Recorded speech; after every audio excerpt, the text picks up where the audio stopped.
شیعہ و سنی و یزید کو گالیاں دیے جا رہے ہیں. کچھ بے وقوف ہیں جو یزید کو امیر المومنین ثابت کرنے کے چکر میں ہیں. اللہ تعالیٰ مجھے بھی سمجھ دے، ان کو بھی سمجھ دے.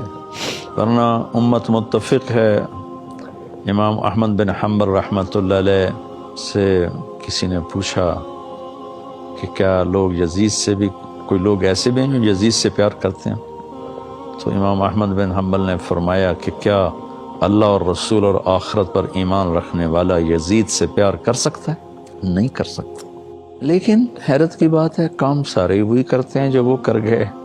کرسی کے لیے ظلم بھی ڈھاتے ہیں، ایمان بھی بیچتے ہیں، ضمیر کو بھی بیچتے ہیں.